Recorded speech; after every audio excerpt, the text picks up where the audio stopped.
अब एक और छोटा सा प्रश्न हम बहन से करेंगे कि प्रसव आजकल ना डिलीवरी जो होती है अधिकांश डॉक्टर पेट फाड़ के ही और बच्चा तब पैदा होता ऑपरेशन से। हमारे पुराने पद्धति में क्या था कि नॉर्मल ही डिलीवरियां होती थी। बच्चा यदि घूम जाए, जैसा कि डॉक्टर आज बोलता कि पेट में बच्चा घूम गया, तो घूम गया तो सीधा करो ना, आप तो डॉक्टर हो। पहले की ताई तो सीधा कर देती थी जी बिल्कुल। तो वो बड़ी डॉक्टर कहलाई कि आप बड़े डॉक्टर कहलाए। इसलिए पुरानी पद्धति गलत नहीं थी। अब हमारी बहन बताएंगी कि क्या करें कि नॉर्मल डिलीवरी की संभावनाएं बढ़ जाएं। सबसे पहले तो महाराज मैं बताना चाहूँगी कि हमने और आचार्य जी ने, आचार्य मनीष जी ने, हमने मिलकर के एक नया मिशन शुरू किया है जिसको कि हम प्राकृतिक प्रसव मिशन बोल रहे हैं। यानी ज़्यादा से ज़्यादा जो नॉर्मल डिलीवरी से ही बच्चे पैदा हों। और इसी में ही इसमें हमें प्रश्न पूछना चाहिए था कि नॉर्मल डिलीवरी बोल रहे हैं, इसका मतलब वो ही नॉर्मल है, जो दूसरा हो रहा है वो नॉर्मल नहीं है, तो वैसे होना नहीं चाहिए। तो इसमें समझने के लिए मैं एक उपमा से समझाना चाहूँगी आपकी आज्ञा से कि जैसे तितली को हम सब पसंद करते हैं, तितली से सब प्रेम करते हैं, वो बहुत खूबसूरत रंगों वाली होती है। तितली के बारे में गाना भी बना था ना, तितली उड़ी बस में चढ़ी, ड्राइवर बोला आजा मेरे पास, तितली बोली हट बदमाश। वही वाली तितली की बात चल रही है। जी हाँ। तो वो जो तितली कैसे बनती है ये सबको मालूम है ना। एक कीड़ा रहता है जिसको कैटरपिलर बोलते हैं, तो वो अपने आसपास एक धागे का जो जाल बुन बुन के एकदम उसके अंदर वो पैक हो जाता है। तो वो 1 से 2 हफ्ते उसके अंदर ही रहता है और उसके अंदर कोकून बोलते हैं उसको, उसमें रहते रहते उसके पंख अंदर से उगते हैं। और जब उसको बाहर निकलना होता है तो वो उसका कुछ घंटों का संघर्ष होता है।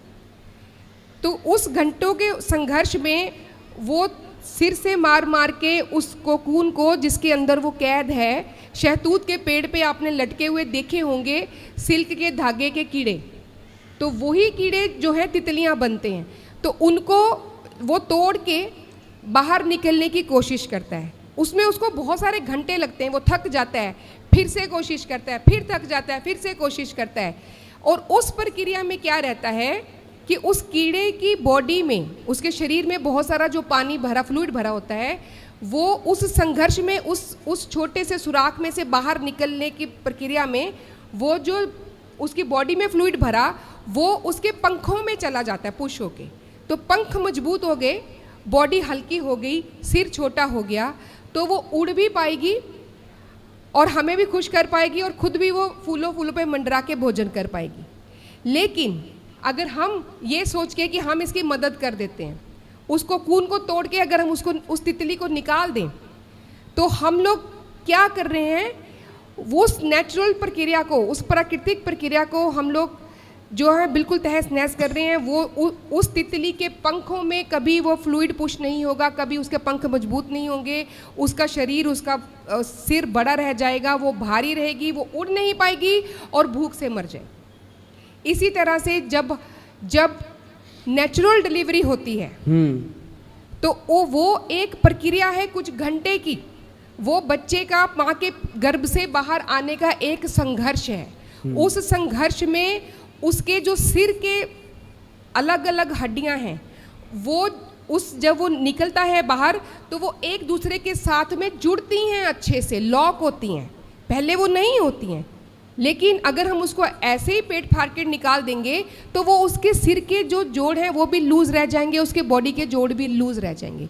दूसरी बात, जब वो संघर्ष से बाहर निकलता है तो उसके फेफड़ों में जो पानी भरा रहता है महाराज, उसको वो पुश, उस छोटे संकीर्ण रास्ते से वो जा रहा है, तो वो उसके फेफड़ों से बाहर निकलता है, तो उसके फेफड़े मजबूत हो जाते हैं। लेकिन जब हम उसको सिजेरियन के माध्यम से पैदा कर देते हैं बच्चे को, तो उसके फेफड़े भी कमज़ोर रह जाते हैं। तो ये डाटा बताता है, ये इंटरनेशनल ऑफिशियल डेटा कहता है कि जो सिजेरियन से बच्चे पैदा होते हैं उनके लंग्स कमज़ोर रहते हैं, उनके फेफड़े कमज़ोर रहते हैं, उनको दमे की बीमारी ज़्यादा रहती है, उनको स्कॉलियोसिस यानी उनकी रीढ़ की हड्डी जो है सीधी ना होके टेढ़ी मेढ़ी होगी, तो उनका पोस्चर टेढ़ा मेढ़ा होगा, किसी को कुबड़ होगा, उनके जोड़ वो टांगे टेढ़ी हैं, वो ठीक से चल नहीं पाएंगे कभी भी। तो ये उनकी उस कुछ घंटों के संघर्ष को अगर हम नहीं सहना चाहती, क्योंकि बहुत सारे गायनेकोलॉजिस्ट मेरी मित्र हैं, तो वो बताती हैं कि माताएं ही खुद आके हमें बोलती हैं, जो आजकल छोटी बच्ची हैं, कि हमें नहीं ये दर्द सहना, पेट फाड़ो निकाल दो। सही है। लेकिन वो बच्चे के लिए हमने जीवन भर के लिए समस्याएं माँ ने खुद से खड़ी कर दी। इसलिए सिर आपने बोला कि जो सिर मजबूत हो नहीं पाता, जिसके कारण बच्चों की याददाश्त कमज़ोर रह जाती है, चश्मा आँखों में जल्दी आ जाता है। जी हाँ महाराज। और उस प्रक्रिया में जब वो बच्चा बाहर आने की कोशिश करता है, तो जो माँ के शरीर में हार्मोन्स चेंज होते हैं, तो उससे वो माँ बच्चे के लिए जो दूध है वो जल्दी आता है। आज हम सब इस बात को जानते हैं, रोज़ ढेरों फ़ोन हमारे पास आते हैं कि बच्चा हो गया लेकिन माँ का दूध ही नहीं आ रहा, क्या करें, बच्चा रो रहा है, भूख से बिलक रहा है, तो क्या कर सकते हैं? क्योंकि ये जो शॉर्टकट हम अपनाना चाहते हैं, इसी तो आपने ये पूछा कि क्या करें हम ऐसा, तो करना वही है जो हमारी घर की जो बड़ी बुजुर्ग हमें बताती थी, जो दाइयाँ हमें बताती थी कि 9 महीने गर्भ के किस तरह का भोजन हमें करना है। हमें बेड रेस्ट नहीं करना है। गर्भवती माँ कोई पेशेंट नहीं है। उसको गर्भिणी होते ही बोलने लगती हैं कि पेशेंट आ गई है। सही है। आजकल तो देखो जूजू बना दिया है। क्यों? गर्भवती हुई स्त्री के बस उसको अलग धीरे धीरे चलना, ऐसे ऐसे ऐसे ऐसे ऐसे। पहले की स्त्रियां उकड़ू बैठ करके 8वें महीने में 7वें महीने से पोंछा लगाती थी घर में, क्योंकि उकड़ू बैठने से डिलीवरी की संभावना 99% बढ़ जाती है। बिल्कुल, आपने बिल्कुल ये बहुत ही साइंटिफिक बात महाराज ने कही है। और दुनिया के बहुत सारे ऐसे देश हैं जहां आज भी डिलीवरी बैठ के करवाई जाती है। हाँ, होती है। हमारे यहाँ भी ऐसे ही रहता था। जब लेबर पेन शुरू हुआ, यानी जब वो बच्चा पैदा करने की प्रक्रिया, जो दर्द लगते हैं, तब अगर माँ सीधी लेटती है तो उसमें क्या रहता है कि बच्चे तो बाहर आने की कोशिश कर रहा है, तो उसमें जो उसकी जो हिप की ये जो बोन्स रहती हैं वो इस तरह से रहती हैं। वो पहले ऐसे खुलती हैं क्योंकि बच्चा इस तरफ से बाहर आ रहा है, वो पहले ऐसे खुलती हैं फिर ऐसे खुलती हैं। जो रीढ़ की हड्डी पीछे से ऐसे, उसने भी पीछे जाना है। लेकिन अगर हम सीधा लेटे हैं बिस्तर पे, वो रीढ़ की हड्डी पीछे नहीं जाएगी, तो बच्चे को बाहर आने में समस्या होगी। तो सीधा लेट के कभी डिलीवरी नहीं करना। और दूसरी बात ये, अगर पहली स्टेज में जब शुरुआत हुई दर्दों की, अगर बिस्तर पे लेटे तो बच्चे को खून का दौरा बंद हो जाता है। बच्चे के दिमाग को खून का दौरा बंद हो गया, वो कई तरह के विकृतियों, कई तरह की बीमारियों के साथ पैदा होगा। तो ये छोटी छोटी चीज़ें हैं। सही है।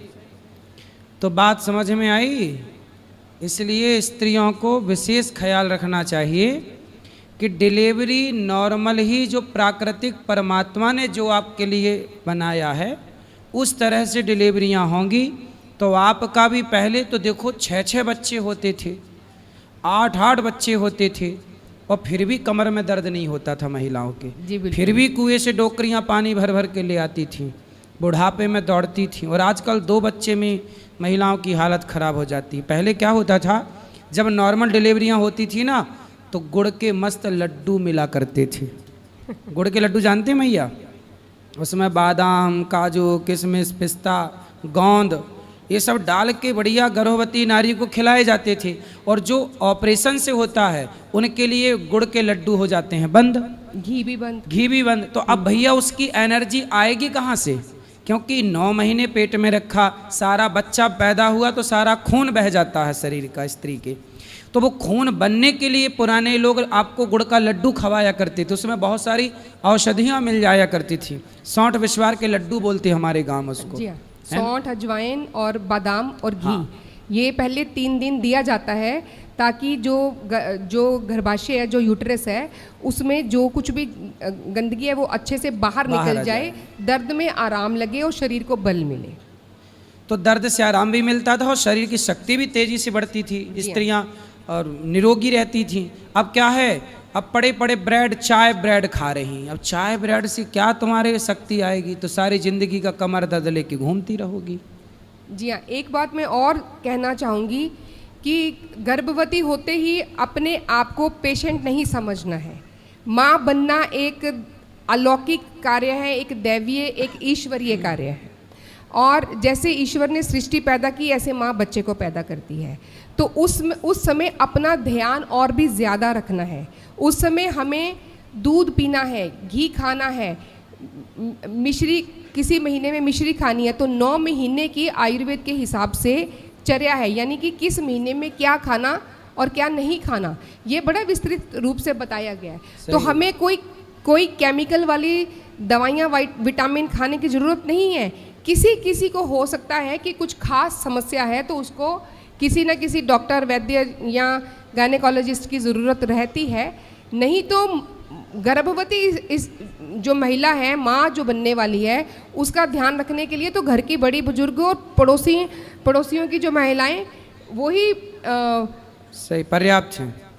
महाराज, अभी हम ऊपर बैठे थे तो वहाँ पे एक सेवक, उन्होंने एक बहुत भारी सामान उठाया और उन्होंने बोला, ईश्वर से प्रार्थना की कि मेरे पड़ोसियों को सुखी रखना, खुश रखना, तंदुरुस्त रखना। तो हम सब ने गर्दन घुमा के देखा कि वो कौन है। तो उन्होंने ये कहा कि मैं इसलिए ये बोल रहा हूँ, कल को मुझे कुछ हो जाएगा तो कम से कम मुझे कंधा देने तो आएंगे। सही है। तो ये जॉन्डिस उपचार के बारे में बताएं भक्तों को। जॉन्डिस जो बच्चों को हो जाता है, जो नवजात बच्चों को जॉन्डिस यानी पीलिया हो जाता है, उसके लिए सिर्फ सुबह की धूप दिखाना काफ़ी रहता है। तो बच्चे को कमरे में बंद करके नहीं रखना है, फूल खिलेगा तभी जब उसको धूप लगेगी, तो उसको धूप ये बहुत महत्वपूर्ण जानकारी है, आप सब याद कर लीजिएगा। जब बच्चा पैदा हो तो नवजात बच्चे को सुबह की 15 मिनट की, 10 मिनट की धूप जरूर दिखाएं और शाम की धूप जरूर दिखाएं। यदि धूप प्रॉपर दिखाई, विटामिन डी दिया उसे, धूप का विटामिन डी, तो उसे पीलिया रोग नहीं होगा। वरना पीलिया हुआ तो फिर वो गया 15 दिन के लिए। हाँ जी, वो भी तो उसको जो वो गर्मी या उसमें इंक्यूबेटर में रख दिया जाता है, माँ से दूर कर दिया जाता है, तो पैदा होते ही समझ लो उसको सज़ा मिल गई। हाँ, एक तरह। इसलिए बच्चा पैदा हो सबसे पहले उसे धूप का दर्शन कराओ, रोज की धूप दिखाओ। रेगुलर 10 दिन दिखा दी तो पीलिया नहीं होगा उससे, और धूप नहीं दिखाई तो 99% बच्चों को पीलिया की संभावना है धूप ना दिखाने से। और ये बात डॉक्टर नहीं बताते। क्यों नहीं बताते? क्योंकि पीलिया हो जाएगा तो उनका बिल अच्छा आ जाएगा, क्योंकि 15 दिन और भर्ती रहेंगे वो। जी हाँ, मेरा खुद का जब छोटा बेटा पैदा हुआ, अभी वो 18 साल का है, बड़ा बेटा 22 साल का है। तो जो मेरा छोटा बेटा जब पैदा हुआ तो नॉर्मल डिलीवरी से ही हुए, और क्योंकि हम पोछा वोछा सब लगाते थे, तो उसके जो डॉक्टर, बच्चों की डॉक्टर उसको देखने के लिए आई, तो उन्होंने ये बोल दिया कि इसको तो बस जल्दी जल्दी इसका पूरा खून बदलना पड़ेगा। हम घर आ चुके थे, हम छुट्टी करके घर भी आ गए हुए थे, कहीं कुछ नहीं करना किया, पीछे से फ़ोन आया, जल्दी से बच्चे को लेके आइए, उसका पूरा खून बदलना पड़ेगा, क्योंकि जो उसका रिपोर्ट आया है, जो हमने टेस्ट लिया था उसमें उसका 75% से भी ज़्यादा जो है वो उसका पीलिया आया है, तो उसको पूरा खून बदलना पड़ेगा।